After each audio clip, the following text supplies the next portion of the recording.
Good morning to everyone. Before going to the class, we want to discuss accounting concept. Why accounting concept we are already discussed in yesterday classes. First ನಾವು ಆ 5 concept ನ discussion ಮಾಡಿಕೊಂಡು next concept ನ ನೋಡ್ತಾ ಹೋಗೋಣ.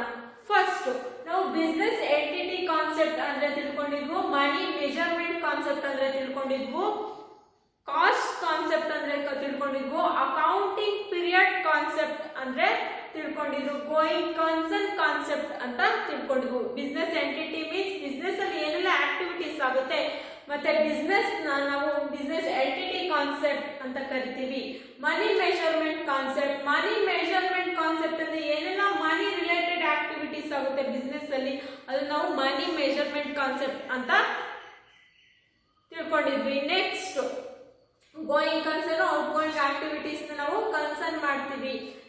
ಆ ತರ ಹೇಳಿ ನಾವು 5 concept we already discuss.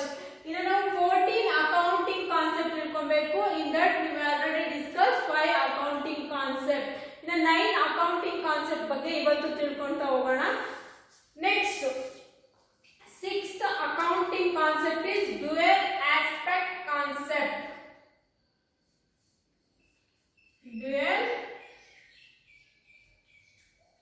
Dual aspect concept or duality concept.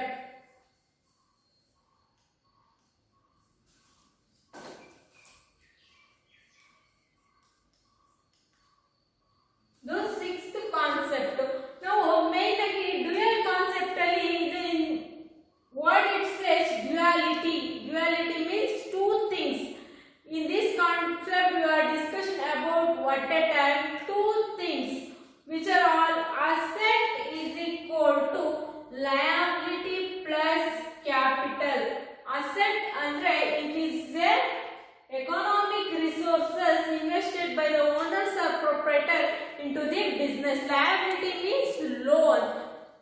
Capital means capital is the investment by the owners or proprietor to the business in the starting up stage. It's called capital.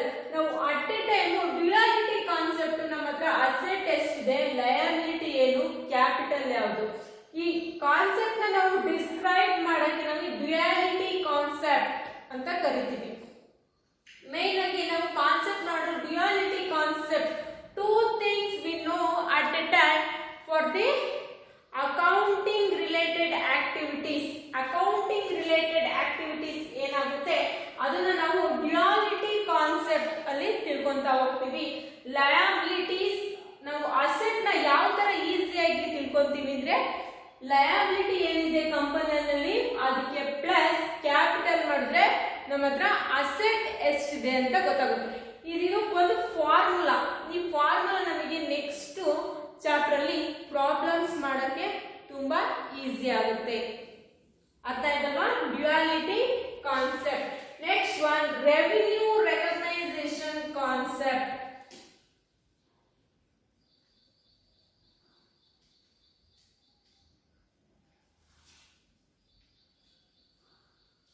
Revenue recognisation concept ಇಲ್ಲಿ main ಆಗಿ ನಾವು ಯಾವ್ದನ್ನ revenue ಅಂತ ಕರಿತೀವಿ, ನಮ್ಗೆ ಏನು profit ಬರುತ್ತೆ business ಅಲ್ಲಿ, what you are selling then get the income we called as profit.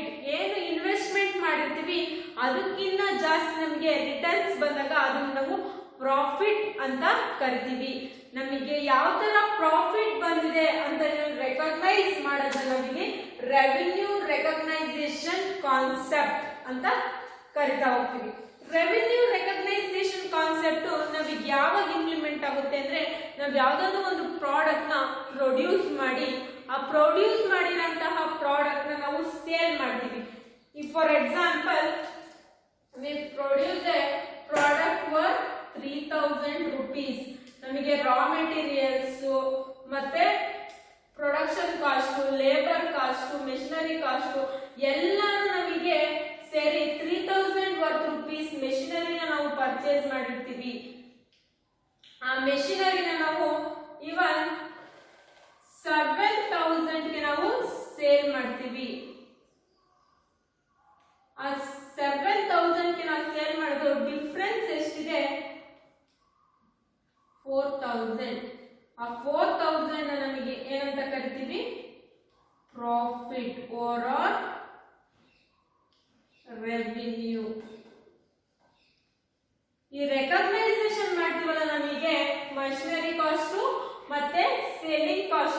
ಆ ರೆಕಗ್ನೈಸೇಷನ್ ಮಾಡುವಂತ ಪ್ರೋಸೆಸ್ ಗೆ ನಾವಿಲ್ಲಿ ರೆವಿನ್ಯೂ ರೆಕಗ್ನೈಸೇಷನ್ ಕಾನ್ಸೆಪ್ಟ್ ಅಂತ ಕರಿತೀವಿ.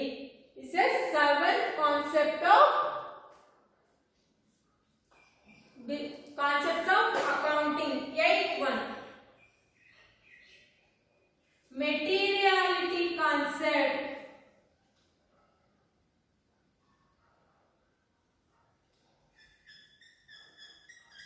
Materiality concept.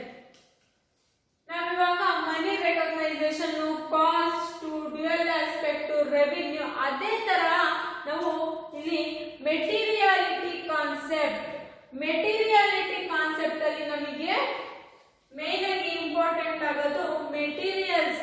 ಬಿಸ್ನೆಸ್ ಅಂದ್ರೆ ನಿಮಗೆ ಮ್ಯಾನ್, ಮೆಷಿನ್ ತುಂಬಾ ಇಂಪಾರ್ಟೆಂಟ್ ಆಗುತ್ತೆ. ನಿಮಗೆ ಮ್ಯಾನ್ ಪವರ್ ಎಷ್ಟಿರುತ್ತೋ ಈ ಪ್ರೆಸೆಂಟ್ ಕಂಪನೀಸ್ ಅಲ್ಲಿ ಮೆಷಿನ್ ಪವರ್ ಕೂಡ ಅಷ್ಟೇ ಇರುತ್ತೆ. ನೀವು ಅಕೌಂಟಿಂಗ್ ಪ್ರೋಸೆಸ್ ಸ್ಟಾರ್ಟ್ ಮಾಡ್ಬೇಕಾದ್ರೆ ಮ್ಯಾನ್ ಪವರ್ಗೆ ನೀವು ಲೇಬರ್ ಅಂತ ಕೊಡ್ತೀರಾ, ಮೆಷಿನರಿಗೆ ಇನ್ವೆಸ್ಟ್ಮೆಂಟ್ ಮಾಡಿ ಮೆಷಿನರಿನ ಓನ್ ಯೂಸ್ ಅಂತ ಹೇಳಿ ಪರ್ಚೇಸ್ ಮಾಡ್ತೀರಾ. ಆ ಮೆಟೀರಿಯಾಲಿಟಿ ಕಾನ್ಸೆಪ್ಟ್ ಅಲ್ಲಿ ನಾವೇನೆಲ್ಲ ಮೆಟೀರಿಯಲ್ಗೆ ಮತ್ತೆ ರಾ ಮೆಟೀರಿಯಲ್ಸ್ ಏನೆಲ್ಲ ಮೆಟೀರಿಯಲ್ಸ್ ಇಂಪೋರ್ಟ್ ಮಾಡ್ಕೊಂತೀವಿ, ಮೆಟೀರಿಯಲ್ಸ್ ಪ್ರೊಡ್ಯೂಸ್ ಮಾಡ್ತೀವಿ, ಆ ಮೆಟೀರಿಯಲ್ಗೆ ಆಗಂತಹ ಮನಿನ ನಾವಿಲ್ಲಿ ಮೆಟೀರಿಯಾಲಿಟಿ ಕಾನ್ಸೆಪ್ಟ್ ಅಲ್ಲಿ ಡಿಸ್ಕ್ರೈಬ್ ಮಾಡ್ತೀವಿ. ಮೆಟೀರಿಯಾಲಿಟಿ ಮೆಟೀರಿಯಲ್ಗೆ ನಾವೇನೆಲ್ಲ ಅಮೌಂಟ್ ಇನ್ವೆಸ್ಟ್ ಮಾಡ್ತೀವಿ, ಮೆಟೀರಿಯಲ್ ಕಾನ್ಸೆಪ್ಟ್ಗೆ ನಾವು ಅದನ್ನ ಮೆನ್ಷನ್ ಮಾಡ್ಕೊಂತಾ ಹೋಗ್ತೀವಿ. It is a materiality concept.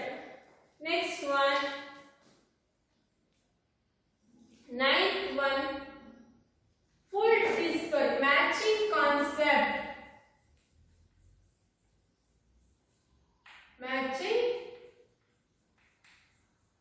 concept. ಇಲ್ಲಿ ಮ್ಯಾಚಿಂಗ್ ಕಾನ್ಸೆಪ್ಟ್ ಯಾವ ತರ ಅಂದ್ರೆ ನಮ್ಮ ಹತ್ರ ಈಗ ಲಯಬಿಲಿಟೀಸ್, ಅಸೆಟ್, ರೆವಿನ್ಯೂ ಎಲ್ಲ ಇದೆ. ನಮಗೆ ಆಗಿರೋಂತಹ ಇನ್ವೆಸ್ಟ್ಮೆಂಟ್ಗೂ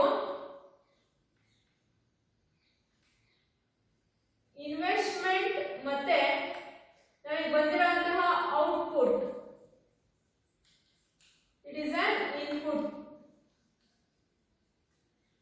ಇನ್ಪುಟ್ಗೂ ಮತ್ತೆ ಔಟ್ಪುಟ್ಗೂ ನಾವೇನ್ ಇನ್ವರ್ಡ್ ಆಕ್ಟಿವಿಟೀಸ್, ಬಿಸ್ನೆಸ್ ಸ್ಟಾರ್ಟ್ ಮಾಡ್ಬೇಕಾದ್ರೆ ಆಕ್ಟಿವಿಟೀಸ್ ಮಾಡಿರ್ತೀವಲ್ಲ ಅವಾಗ ಮಾಡಿರೋಂತಹ ಆಕ್ಟಿವಿಟೀಸ್ಗೂ ಮತ್ತೆ ಔಟ್ವರ್ಡ್ ನಾವು ಒಂದು ಪ್ರಾಡಕ್ಟ್ ನ ರಾ ಮೆಟೀರಿಯಲ್ ನ ಪರ್ಚೇಸ್ ಮಾಡಿ ಆ ರಾ ಮೆಟೀರಿಯಲ್ ನಾವು ಸೇಲ್ ಮಾಡೋವರೆಗೂ ಏನೆಲ್ಲ ಪ್ರೊಸೀಜರ್ಸ್ ಆಗಿರುತ್ತೆ ಆ ಪ್ರೊಸೀಜರ್ಸ್ ನಾವು ಮ್ಯಾಚಿಂಗ್ ಕಾನ್ಸೆಪ್ಟ್ ಅಲ್ಲಿ ಡಿಸ್ಕ್ರೈಬ್ ಮಾಡ್ತೀವಿ. ಯಾವ ತರ? For example, we purchase machinery of 30,000 rupees worth.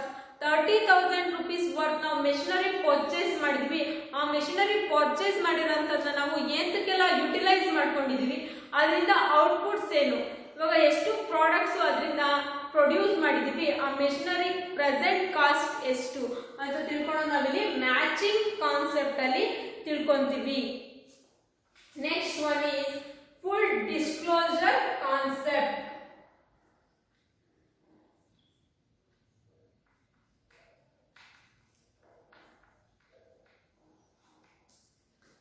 Full disclosure concept.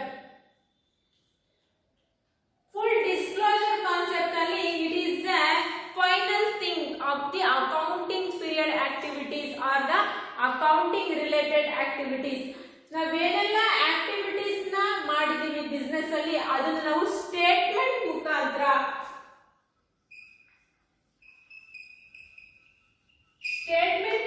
ನಾವು internal users and external users ಗೆ ತಿಳಿಸ್ಕೊಡ್ತಾ ಹೋಗ್ತೀವಿ. ಆ ತಿಳಿಸ್ಕೊಡೋಣ ನಾವು ಡಿಸ್ಕ್ಲೋಸರ್. ನಾವೇನೆಲ್ಲ ಬಿಸ್ನೆಸ್ ಆಕ್ಟಿವಿಟೀಸ್ ಅಲ್ಲಿ ಆಗಿದೆ ಅದನ್ನ ನಾವು ಡಿಸ್ಕ್ಲೋಸ್ ಮಾಡಕ್ಕೆ ಪಬ್ಲಿಕ್ಸ್ಗೆ ಓವರ್ ಆಲ್ ಯೂಸರ್ಸ್ಗೆ ಅದನ್ನ ನಾವೇನಂತ ಕನ್ಸಿಡರ್ ಮಾಡ್ತೀವಿ? Full disclosure concept. Full disclosure concept ಅಂತ ಕರಿತೀವಿ. ಯಾವ ತರ ನಾವು ಸ್ಟೇಟ್ಮೆಂಟ್ ನ ಪ್ರಿಪೇರ್ ಮಾಡ್ತೀವಿ ಅಂದ್ರೆ, ಫಾರ್ ಎಕ್ಸಾಂಪಲ್ ನಮ್ಮ ಬಿಸ್ನೆಸ್ ಅಲ್ಲಿ ಇನ್ಕಮ್ ಬಂದಿರುತ್ತೆ ಅಂಡ್ ಎಕ್ಸ್ಪೆನ್ಸಸ್ ಆಗಿರುತ್ತೆ. ನಮ್ಗೆ ಏನೆಲ್ಲ ಇನ್ಕಮ್ ಬಂದಿರುತ್ತೆ ಮತ್ತೆ ಎಕ್ಸ್ಪೆನ್ಸಸ್ ಬಂದಿರುತ್ತೆ ನಾವು ಲಿಸ್ಟ್ ಮಾಡ್ತಾ ಹೋಗ್ತೀವಿ. ಆ ಲಿಸ್ಟ್ ಮಾಡಿದ್ರೆ ನಮಗೆ ಇನ್ಕಮ್ ಮತ್ತೆ ಎಕ್ಸ್ಪೆನ್ಸಸ್ ನ ಬ್ಯಾಲೆನ್ಸ್ ಔಟ್ ಮಾಡಿ ಬಂದಿರೋಂತಹ ಫಿಗರ್ಸ್ ನ ನಾವು ನೆಕ್ಸ್ಟ್ ಇಯರ್ ಗೆ ಕ್ಯಾರಿ ಮಾಡ್ಕೊಂತೀವಿ. ಆ ಆ ಕ್ಯಾರಿ ಮಾಡ್ಕೊಂತ ಆಕ್ಟಿವಿಟೀಸ್ ನಾವು ಸ್ಟೇಟ್ಮೆಂಟ್ ಅಲ್ಲಿ ಲಿಸ್ಟ್ ಮಾಡಿ ಶೋ ಮಾಡ್ತೀವಿ, ಅದನ್ನ ನಾವು ಡಿಸ್ಕ್ಲೋಸ್ ಮಾಡ್ತೀವಿ. It is full disclosure concept. Next one is consistency concept.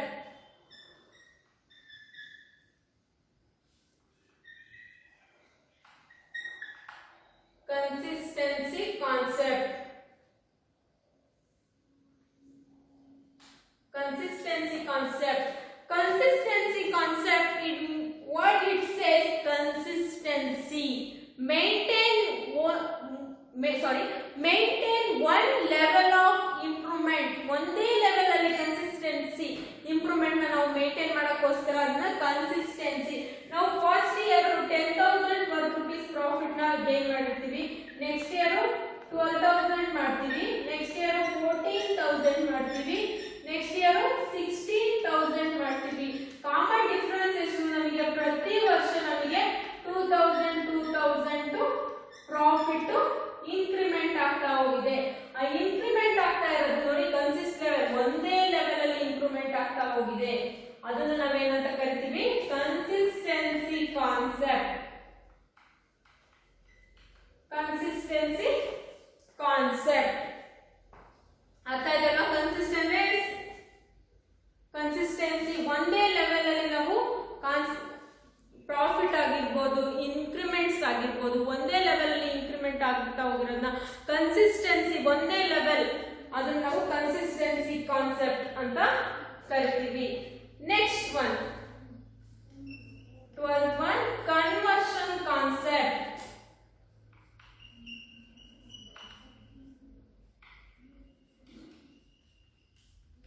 Conversion concept ಅಂದ್ರೆ ಇವಾಗ ನಾವು ಕನ್ಸಿಸ್ಟೆನ್ಸಿನ ಮೇಂಟೈನ್ ಮಾಡಕ್ಕಾಗ್ತಿಲ್ಲ. ಒಂದ್ ವರ್ಷ ನಮಗೆ ಪ್ರಾಫಿಟ್ ಬಂತು, ನೆಕ್ಸ್ಟ್ ವರ್ಷ ಲಾಸ್ ಬಂತು, ಏನೆಲ್ಲ ಪ್ರಾಬ್ಲಮ್ಸ್ ಆಗ್ತಿದೆ ಬಿಸ್ನೆಸ್ ಅಲ್ಲಿ, ಅದನ್ನ ನಾವು ಚೇಂಜಸ್ ಮಾಡೋದು conversion. Change into new activities, conversion ಮಾಡೋದು. ಇವಾಗ ನಾವು for the example business first year ಅಲ್ಲಿ ನಮಗೆ ತುಂಬಾ ಪ್ರಾಫಿಟ್ ಬರ್ತಾ ಇದೆ, ಸೆಕೆಂಡ್ ಇಯರ್ ಅಲ್ಲಿ ಇದ್ದಕ್ಕಿದ್ದಂಗೆ ಲಾಸ್ ಅರೈಸ್ ಆಯ್ತು ಕಂಪನಿಗೆ. ಆವಾಗ ನಾವು ಯಾವ ತರ ಕನ್ವರ್ಷನ್ ಕಾನ್ಸೆಪ್ಟ್ ನ ಅಪ್ಲೈ ಮಾಡ್ತೀವಿ ಅಂದ್ರೆ, ನಮ್ಗೆ ಏನೆಲ್ಲ ಪ್ರಾಬ್ಲಮ್ಸ್ ಆಗಿದೆ ಬಿಸ್ನೆಸ್ ಅಲ್ಲಿ, ಏತಕ್ಕೆ ಲಾಸ್ ಆಗಿದೆ, ಅದನ್ನ ಐಡೆಂಟಿಫಿಕೇಶನ್ ಮಾಡ್ಕೊಂಡು ಕನ್ವರ್ಷನ್ ಮಾಡ್ತೀವಿ. ಅದಕ್ಕೋಸ್ಕರ conversion concept it is the most important concept. Conversion activity ಎಲ್ಲ ಬಿಸ್ನೆಸ್ ಅಲ್ಲೂ ತುಂಬಾ ಇಂಪಾರ್ಟೆಂಟ್. ಯಾಕೆಂದ್ರೆ ನಮಗೆ same levels of organisation smooth running ಆಗ್ತಾ ಇಲ್ಲ ಅಂದ್ರೆ ಅವಾಗ ನಾವು ಈ ಕಾನ್ಸೆಪ್ಟ್ ನ ಅಪ್ಲೈ ಮಾಡಬೇಕಾಗುತ್ತೆ. Next one objectivity concept. 13 concept.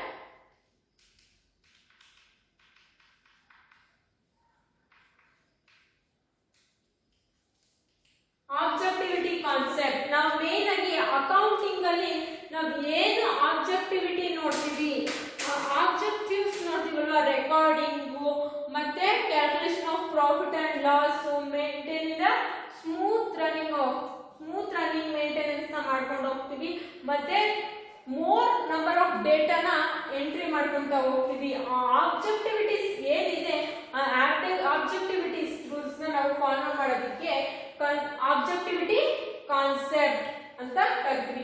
14th concept is accrual concept.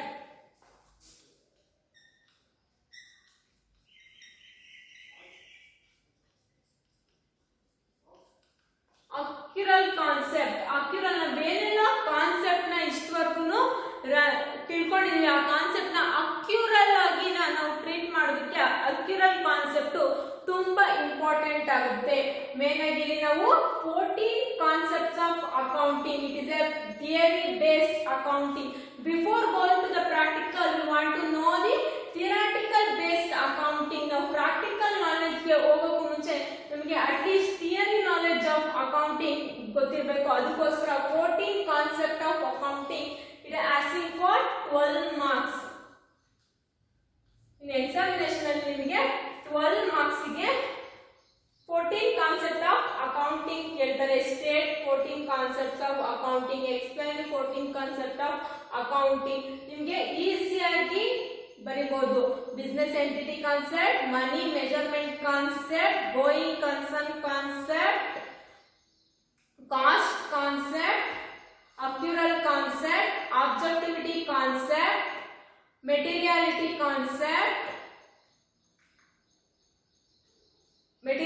Concept, ಮತ್ತೆ matching concept, conversion concept, consistency concept, ಅದೇ ತರ ಡ್ಯುಯಾಲಿಟಿ ಕಾನ್ಸೆಪ್ಟ್ ಈಸಿಯಾಗಿ ನೀವು ಡಿಸ್ಕ್ರೈಬ್ ಮಾಡ್ತಾ ಬರಿತಾ ಹೋಗ್ಬೇಕು. 14 ಕಾನ್ಸೆಪ್ಟ್ಸ್ ಆಫ್ ಅಕೌಂಟಿಂಗ್. ಈಸಿಯಾಗಿ ನೀವು ಏನೆಲ್ಲ ಆಸ್ಪೆಕ್ಟ್ಸ್ ತಿಳ್ಕೊಂಡಿದ್ದೀರಾ ಥಿಯರಿ ಬೇಸ್ಡ್ ಅಕೌಂಟಿಂಗ್ ಅಲ್ಲಿ, ಅದು 14 ಕಾನ್ಸೆಪ್ಟ್ಸ್. ಆ 14 ಕಾನ್ಸೆಪ್ಟ್ ನ ನೀವು ಮೈಂಡ್ ಅಲ್ಲಿ ಇಟ್ಕೊಂಡ್ರೆ ಕ್ಲೀನ್ ಆಗಿ ನೀವು ನೆಕ್ಸ್ಟ್ ಪ್ರಾಬ್ಲಮ್ ಸೆಷನ್ ನ ಕ್ಲೀನ್ ಆಗಿ ಅರ್ಥ ಮಾಡ್ಕೊಂತಾ ಹೋಗ್ಬೋದು. 14 concepts of accounting for asking 12 marks in the examination.